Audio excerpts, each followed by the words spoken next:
Chapitre 6. C'était l'homme des bois, celui avec le feu. Avant que je n'aie eu le temps de réagir, le videur nous avait déjà sortis tous les trois. Il m'adresse la parole d'un ton calme. « C'est toi qui as failli me tuer il y a 1 an. T'es une petite maligne, tu viens finir le travail. » Je lui explique alors la raison pour laquelle je suis ici, et que j'ai également été séparée de mes amis. Il s'appelle Klaus. Il a 19 ans. Donc les fantastiques ne sont pas tous nés la même année, c'est bon à savoir. Il m'informe également qu'il fait partie d'un groupe de rébellion, afin que les êtres surnaturels soient libres, qu'ils ne soient plus catalogués. Mais le pire reste à venir. Des scientifiques ont récupéré des êtres avec des dons qui ont été arrêtés, pour faire des expériences dessus, afin d'éliminer les gènes permettant d'avoir des dons, pour ensuite donner à tous les êtres différents le remède, afin que le monde ne soit peuplé que d'humains. Je reste choquée par tout ça, et réalise enfin que ça pourrait être la raison d'une guerre. Mais alors, de quel côté se mettre?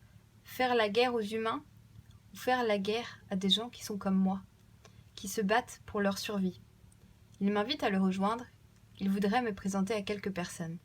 Je le suis, et envoie un message aux autres pour leur dire que j'ai été exclue à cause d'un malentendu et que je suis rentrée chez moi car je suis fatiguée.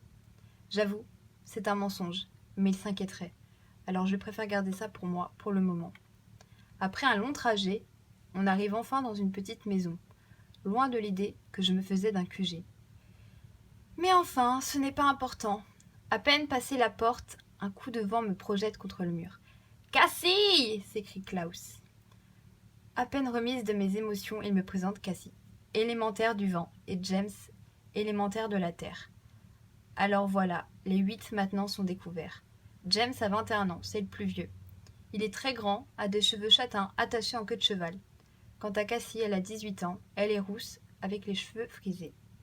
James est très gentil, posé. En revanche, Cassie a tout l'air d'une fille capricieuse, une vraie peste.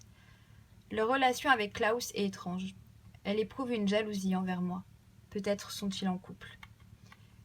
Il me dit que les autres ne vivent pas ici, et qu'ils se voient uniquement pendant des réunions afin de trouver des solutions aux problèmes des êtres surnaturels. Demain, justement, il y a une réunion, pour libérer des spéciaux retenus dans un labo. Celui qu'il vise n'est qu'un petit labo contenant 2 spéciaux. Il existe de grandes structures très bien protégées où se retrouve la majorité des cobayes. Mais hélas, sans une grande équipe, ils ne peuvent rien faire. Ils se disent pacifiques et ne veulent blesser personne, juste récupérer leurs amis. Chose impensable, je me propose de les aider. Je sens déjà que je fais une connerie.